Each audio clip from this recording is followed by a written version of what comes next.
What is going on, guys and girls? It's GhostRobo. We are back with more Battleborn. Today, checking out Benedict, the Birdman himself. What kind of man are you, DB Sinclair? I'm a beard man. A beard man. All right, we need one of those characters in Battleborn. Oh, for sure. We'll get there. But Benedict is very interesting. He's one of my personal favorites, and I love him not only for his look, but also for the way he brings uniqueness to the game. Benedict is the only character that can fly.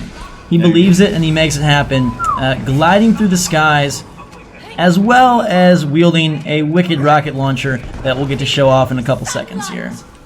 All right, and so we've accompanied you with a little bit of Arendi and a little bit of Umbra here, which is going to give you some support and some melee assistance as well.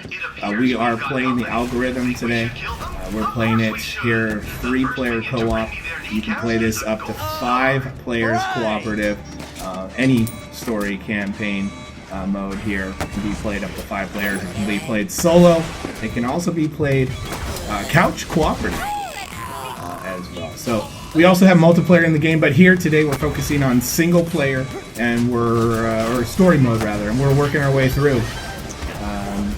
What's your ideal team situation when you're playing Benedict?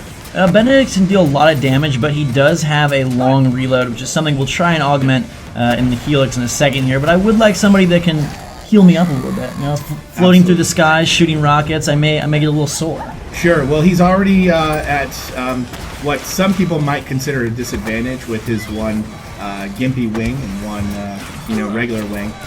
But I don't think he looks at it that way. That wing, although confirmed by Stell Shampoo, will actually send him slightly in one direction over the other. At the same time, it still does allow him to glide and conquer the air battles. Yes.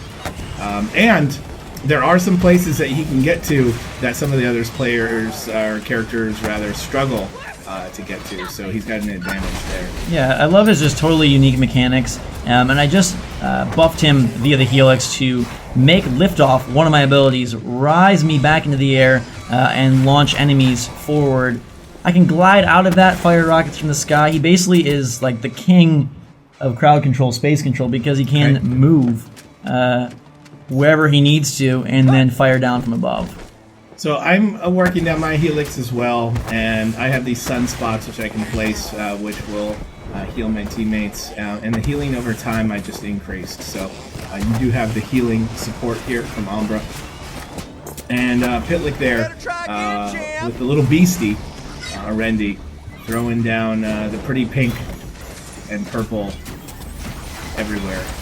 Yeah, my other ability that I currently have on L1 is the Hawkeye missile, which sort of supercharges my rocket launcher with a missile that when it hits, it marks that target, and the rest of my rockets, my regular rockets, will home in to guarantee impact, which is pretty cool, especially against some of the tougher enemies, or maybe even a mini-boss, which I think we will be seeing later on in the video. Indeed. So, dropping down the sunspots, you're getting heals from that, so we're in pretty good shape so far. I'm going to help out here with a little offensive support. And algorithm, we're looking to potentially fight a couple henchmen here. But first things first, we need to get past the little guys and get in here and destroy this large shard.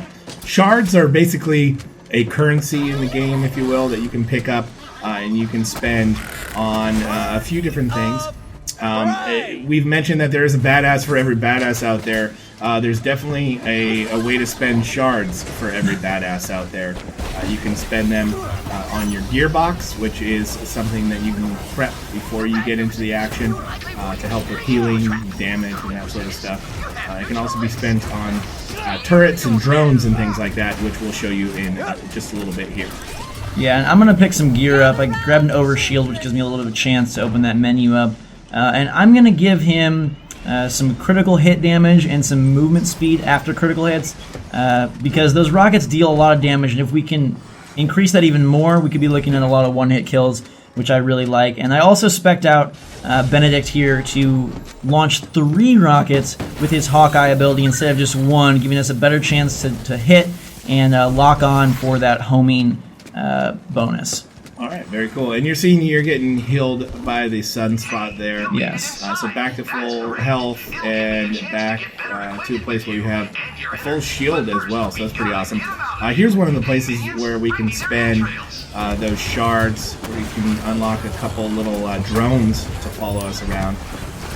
And that's going to either allow us to do more damage, have some help with repairs and things like that. One thing I think is interesting about Benedict, and I'm sure all these robots have to consider it, but in multiplayer, competitive multiplayer, humans have to consider it, and that is looking to the skies. No other character really can reach the heights like Benedict can, like you mentioned, DB. Right. And you have to be aware that you could be facing fire from above for the first time, and really need to watch out. And if Benedict is on the opposing team, you have to make sure that you're prepared for that situation. Alright, so far so good here against the little guys. We'll definitely see what happens when we face the henchmen. I think we'll be okay. Yeah, I think so too. Scott's tearing people down with Randy over there. We can look at our little leaderboard there. Yeah, he's doing right. And that's something nice about Benedict as well, since he does have that sort of map advantage to see where everyone's at. I can kind of get up high and then offer support to whoever is in the the most dangerous fight or the biggest battle at that time. Gonna add some reload speed to my rocket launcher, which will be super helpful. Better try again, champ. Come in and just work on these robots, one-shotting everybody in sight. So we're in pretty good shape here with a good amount of, or at least I have a good amount of shards, so I can spend into my gearbox. I'm going to work on some healing here, which is going to make me even stronger and allow me to support you that much better here in the henchman fight. Yes, and I just unlocked my ultimate, which is perfect timing for this henchman fight. Boomsday, it's one of my favorite parts of Battleborn because it's basically its own minigame. I get to drive the missile. And I think I walked right in front of you when you shot it. You ate it, yeah, that's so. Well, it would have been a cool minigame where you get to fly the missile. Maybe we can pop it back up in a little bit here. But, so, I mean, lesson learned, ladies and gentlemen. Rule number 1, don't get in front of your teammate when they're about to fire off a shot. Rules of engagement here. But I will lock on to Henchman here, grab that homing beacon advantage, and then we can fire rockets and deal some massive damage to him. I feel like Benedict is one of my favorite offensive characters because he does deal a lot of damage, and he also has a solid amount of health and a shield, and has the ability to evade when necessary via his liftoff ability, his double jump, and his glide. So he's a bird of all feathers, all different kinds of feathers. Just like the henchmen here flock together, Benedict, the bird of all feathers. Yes. Flocking with his teammates here. Hopefully we won't get in the way on the next shot coming up here in 22 seconds. Exactly. And I'm going to try and get you a little sunspot here, which if you stand near that, you're going to get some health. Yeah, some vitamin D would be beautiful right about now. There you go. Feeling the love tonight, and now I will send out some more love. Got 6 seconds till you get to launch this again. All right, I'm going to stay out of your way because Yes. I want to see this happen. All right, so we're going to launch the big Boomsday missile and fly it straight into the henchman. That can curve around corners, work around walls, run into teammates. It's got all sorts of uses. All right. We're doing pretty great work on the henchman. And as we mentioned before, this is a story mode campaign mission here. That can be played up to 5 players. We're playing it here with 3 of us today. You can also play it in couch cooperative. And of course there will be multiplayer modes as well here in Battleborn. Quick work of those henchmen. We did. We worked through them real nicely. I think couch co would be perfect for this scenario because then when you walk in front of my missile, I can let you know what's up. Yeah, yeah. And if you guys know what's up, make sure to leave a like on this video. Hope you had fun today. We'll have more characters for you. You can go check those out. You can check out my stuff at youtube.com/GhostRobo. And DB, where can we find you? You can find me on Twitter at PoonTrankDome. You can also find Battleborn, the game, on Twitter at BattlebornGame. If you enjoyed the video, please don't hesitate to subscribe to the channel. It's on YouTube, and it's Battleborn Game on YouTube as well. We will see you next time with more Battleborn videos.